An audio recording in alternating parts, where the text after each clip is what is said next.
ఓం సాయిరామ్ సమర్థ సద్గురు సాయినాథ్ మహారాజుకి జై. సాయి భక్తులందరికీ నమస్కారం అండి. మన బాబాగారి దయ వల్ల మనందరం బాగుండాలి, సంతోషంగా ఉండాలి అని చెప్పి మనస్ఫూర్తిగా కోరుకుంటూ ఈరోజు వీడియో స్టార్ట్ చేస్తున్నాను ఫ్రెండ్స్. ఇక ఈరోజు వీడియోలో మనం చూడబోయేది ఏంటి అంటే, తల్లి నీ విజయానికి చాలా దగ్గరలో ఉన్నావు. 5 నిమిషాలు నేను చెప్పిన మాట విని చూడు. నిర్లక్ష్యంతో తోసిపడేకు. చివరి వరకు వింటేనే నేనేం చెప్తున్నాను అనేది నీకు పూర్తిగా తెలుస్తుంది. బిడ్డ, ఏం చెప్పినా ఈ పాప నీ మంచి కోసమే కదా, కాబట్టి మనసు పెట్టి వినిబిడ్డ అంటూ బాబాగారు మన కోసం తీసుకొచ్చిన ఈ సందేశాన్ని వినే ముందుగా మన ఛానల్ని ఫస్ట్ టైం చూస్తున్నట్లయితే ప్లీజ్ సబ్స్క్రైబ్ చేసుకోండి ఫ్రెండ్స్. వీడియో నచ్చితే కనుక లైక్ చేసి సపోర్ట్ చేయండి. ఇక వీడియో వెళ్ళబోయే ముందుగా ఒక్కసారి ఎక్కడెక్కడో మీరు జ్యోతిష్యం చెప్పించుకొని తృప్తి చెందకుండా, మనశ్శాంతి అనేది లేకుండా, మీ సమస్య అనేది ప్రాబ్లంకి ఆ సొల్యూషన్ అనేది దొరక్క మీరు అసంతృప్తిగా బాధపడుతూ ఉన్నట్లయితే ఒక్కసారి మనకు బాగా తెలిసినటువంటి గురువుగారు శ్రీ షిరిడి సాయిబాబా ఆశీస్సులతో జ్యోతిష్యం చెప్తున్నారు గురూజీ సుబ్రహ్మణ్యం రాజు గారు. Contact number 9908224144. ఈ గురువుగారు నెంబర్ 1 వశీకరణ స్పెషలిస్ట్. మీ యొక్క ప్రతి సమస్యకి కూడా పరిష్కారం అనేది చూపిస్తారు. అన్ని విషయాలను కూడా ఫోన్లో స్వయంగా గురువుగారే మాట్లాడతారు. ప్రేమ, పెళ్లి, భార్యాభర్తల మధ్య సమస్యలు, స్త్రీ మరియు పురుషుల వశీకరణం చేయబడును. చెడు గృహ ప్రయోగాలకు నివారణ చేయబడును.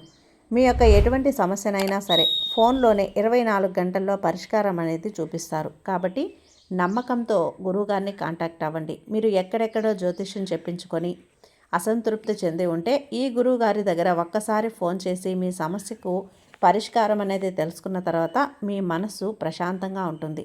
కాబట్టి నమ్మకంతో కాల్ చేయండి గురువుగారికి. సుబ్రహ్మణ్యం రాజు గారు, నెంబర్ 1 వశీకరణ స్పెషలిస్ట్.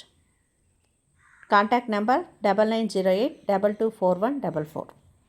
ఇక వీడియోలోకి వచ్చేస్తే, తల్లి నీ జీవితాల్లో అదృష్టం అనేది నాకు రానే రాదా అని చెప్పి ప్రతి మనిషి కూడా అదృష్టం గురించి ఎక్కువగా ఆలోచిస్తూ ఉంటారు. బాధలు వచ్చినప్పుడు ఈ బాధలు ఎందుకు వచ్చాయా అని చెప్పి చాలా వరకు కూడా వాటి గురించి ఆలోచిస్తూ ఉంటారు. కానీ అన్ని అదృష్టాలు మన దగ్గర ఉన్నప్పుడు మనకి ఏది కూడా అవసరం లేదు, ఎవరితోనూ పని లేదు, మాకు అన్నీ చక్కగా ఉన్నాయి, ఒకరి మీద ఒకరికి ఆధారపడవలసి బతకాల్సినటువంటి అవసరమే మాకు లేదు అనేటువంటి భరోసా కనుక వచ్చేస్తూ ఉంటుంది తల్లి. అయితే ఇప్పుడు ఈ క్షణం నువ్వు ఫలితం కోసం ఎదురు చూస్తూ ఉన్నావు. ఒక్కొక్కసారి ఈ కష్టం చేస్తున్న సమయంలో నువ్వు అనుకున్న లాభాలు అనేటివి రానుక నువ్వు చేసే పనుల్లో రాకపోవచ్చు. అలాగే ఒక్కొక్కసారి నువ్వు చేస్తున్నటువంటి పనులు ఏవైతే ఉన్నాయో అవన్నీ కూడా ఫెయిల్ అయిపోతూ ఉండొచ్చు బిడ్డ. నడిచేటప్పుడు నడకలు వేసే తొడి అడుగుల్లో ఎన్నిసార్లు తాకి కాళ్ళకి దెబ్బలు తగిలాయో, మొహానికి దెబ్బలు తగిలాయో, మళ్ళీ తెగటం, మళ్ళీ చదవటం మొదలు పెడుతూ ఈ రోజున పరిగెత్తే స్టేజ్కి బిడ్డ వచ్చేసి ఉంటావు. అయితే నీ గెలుపు ఓటమిలు అనేవి జీవితంలో సర్వసాధారణమైనటువంటి విషయాలమ్మా. కాబట్టి ఈరోజు నీకు డౌన్లో ఉండవచ్చు, కానీ నీకున్నది దక్కపోవచ్చు. ఈరోజు నువ్వు చెయ్యాలి అనుకున్నది చేయలేక చేతి దాకా వచ్చింది చేజారిపోయి ఉండొచ్చు, కానీ రేపటి రోజున ఇలా గనక ఉండకపోవచ్చు తల్లి.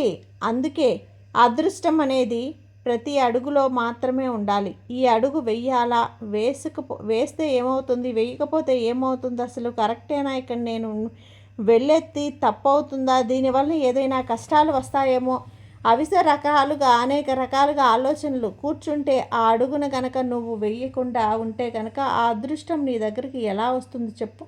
నువ్వు రిస్క్ చేయాలి కదా. రిస్క్ చేసుకుంటూ సైలెంట్గా కూర్చుంటే ఏం సాధించగలవు. సైకిల్ తొక్కే పిల్లాడు మొదటిగానే సీటెక్కి చక్కగా చక్కెర్లు కొడుతూ తొక్కేయేవాడు ఎన్నోసార్లు పడతాడు, ఒక పక్క తొక్కుతాడు, లేస్తాడు, అలాగే మరొక కాలుతో తొక్కుతాడు, అలాగే ఎవరు సపోర్ట్ తీసుకొని తొక్కుతాడు. ఎందుకంటే ఒక్కొక్కసారి తీసుకొని కాళ్ళకు చేతులతో దెబ్బలు తగిలించుకున్నటువంటి ఉండాడు. అయినా కూడా పట్టు వదలని విక్రమార్కుల్లాగా చివరి వరకు సైకిల్ తొక్కి తీరాడు ఆ పిల్లవాడు. అదే పిల్లవాడు బండి తొక్కుతాడా, అదే పిల్లవాడు కారు నడుపుతాడా?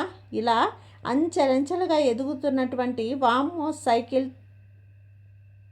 తొక్కితే నేనేం పడిపోతానేమో, నా కాలుకు దెబ్బ తగులుతుందేమో అలా అని చెప్పి భయపడి ఉంటే కనుక ఆ సైకిల్ వస్తుందా? బైక్ నడపడం వస్తుందా, కార్ నడపడం వస్తుందా? ఇవాల్టి రోజున ఆ జనరేషన్ అనేది ఎంత అప్డేట్ అవుతుందో వస్తుందో చెప్పు.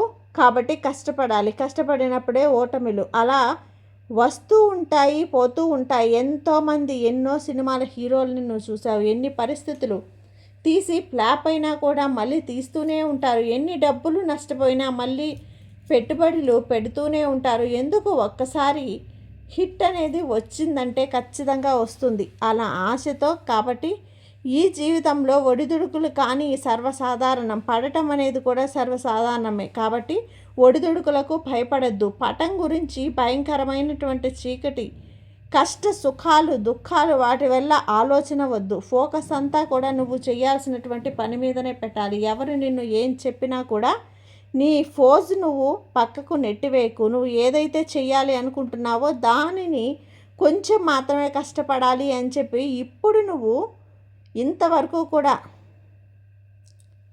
ఆ అదృష్టం అనేది నీ దగ్గరికి వచ్చేసరికి అప్పుడు నువ్వు పడిన కష్టాలు, బాధలు, దుఃఖాలు ఏవైతే ఉన్నాయో వాటన్నింటినీ కూడా తుడిచివేస్తాను. ఎవరైతే నిన్ను చూసి ఎగతాళి చేసి ఏ జ్ఞానం చేసావురా వారందరి కోసం కళ్ళు మూసుకుంటున్నావు, ఒకరి కింద చెయ్యి చాపినటువంటి నీ బ్రతుకు ఈ రోజున వారు నిచ్చినటువంటి నీ దగ్గరికి చెయ్యి చాపేవారు ఎంత స్టేజ్కి వెళ్ళిపోతారు. నువ్వు అనుకున్న పనులు అనుకున్నట్టుగా సక్రమంగా జరిగిపోతాయి. ఇవాల్టి రోజున నువ్వు తలదించుకొని బ్రతకొచ్చు, కానీ రేపటి రోజున నువ్వు తల ఎత్తుకొని తిరుగుతావా? కానీ ఆ రోజులు వేయటానికి నువ్వు భయపడవు కదా తల్లి. ఎటువంటి నీకున్నటువంటి మంచి మనసుకి నా గురుబలం నీకు అందిస్తున్నా. ప్రతి కష్టంలో నేను తోడుంటాను, ప్రతి ఆపదలో నేను తోడుంటాను. నీ వెన్నంటే నేనుంటాను. నువ్వు దేనికోసమైతే భయపడకు తల్లి, దేనికోసం గురించి ఆలోచించుకో, అంతా మంచి జరుగుతుంది. చెప్పాను కదా, ఈ సాయి నీకు ఏం చేసినా కూడా అంతా నీ మంచికే బిడ్డ. సర్వేజన సుఖినో భవంతు. జై సాయిరామ్.